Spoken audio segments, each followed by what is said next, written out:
Di era disruptif ini, perusahaan dituntut untuk dapat bergerak secara cepat dan fleksibel. Dengan kondisi tersebut, transformasi bisnis digital sangat diperlukan agar perusahaan dapat meningkatkan nilai bisnisnya dan dapat bertahan di pasar. Namun, perusahaan perlu memahami cara mengelola infrastruktur bisnis digital, karena dengan pengelolaan yang baik, infrastruktur bisnis digital dapat memberikan manfaat besar, seperti pengurangan biaya operasional dan percepatan penciptaan inovasi di perusahaan. Dalam kesempatan ini, saya Ilham Cahya Suherman dan saudari Danica Firlianda akan memaparkan topik terkait pengelolaan infrastruktur digital. Oke, jadi infrastruktur bisnis digital ini terdiri dari beberapa komponen atau layer. Nah, di sini ada 5 layer. Layer yang pertama adalah Digital Business Service Application Layer. Kemudian yang kedua ada System Software Layer. Yang ketiga ada Transport atau Network Layer. Yang keempat ada Storage or Physical Layer. Dan yang kelima ada Content and Data Layer. Next. Nah, infrastruktur ini juga bisa terdiri dari beberapa modul yang awalnya terpisah, yang memiliki arsitektur teknologi yang berbeda, kemudian menggunakan aplikasi yang berbeda, dan tentunya juga proses yang berbeda juga. Nah, infrastruktur bisnis digital ini perlu mengintegrasikan modul-modul tersebut secara fungsional dengan memperhatikan perbedaan-perbedaan tersebut. Nah, sebuah layanan bisnis digital dapat dibangun berbasis layanan web atau web service.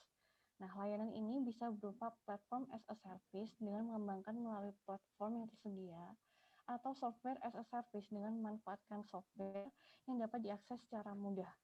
Meskipun terdengar sangat mudah untuk digunakan, tapi terdapat beberapa tantangan, yaitu kemungkinan adanya downtime, kemudian performa yang lebih rendah, dan juga mengenai keamanan data dari pemrosesan yang kita lakukan. Layanan berbasis web tentu saja menggunakan cloud computing atau komputasi awan. Nah, komputasi awan ini merupakan kombinasi jaringan dan data storage, hardware dan software yang di-host secara eksternal. Cloud ini menyediakan pemrosesan dan penyimpanan data pada server yang dapat diakses melalui internet. Contoh layanan yang menggunakan cloud computing ini antara lain adalah webmail readers, kemudian layanan dari Google, kemudian media sosial, dan layanan-layanan lain seperti Oracle dan SAP.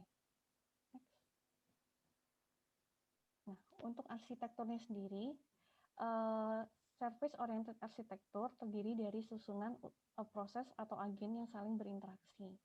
Nah, komponen-komponennya ada 4, yaitu yang pertama adalah people sebagai decision maker, kemudian yang kedua adalah proses, yaitu digunakan untuk menyelaraskan antara IT dengan operasi bisnis.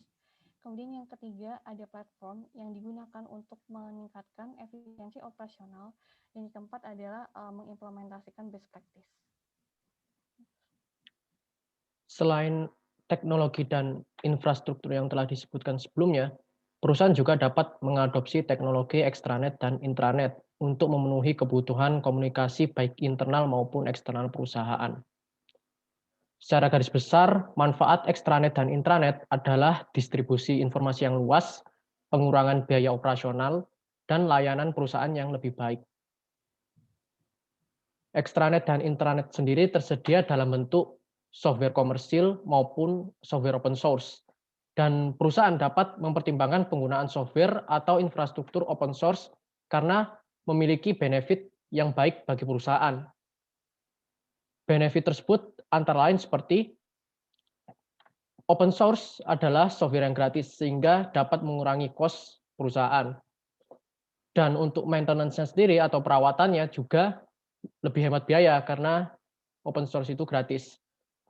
Dan juga karena open source itu terbuka dan bisa dimodifikasi, perusahaan dapat merasakan fleksibilitas dalam penggunaan software open source. Sekian dari kami, terima kasih.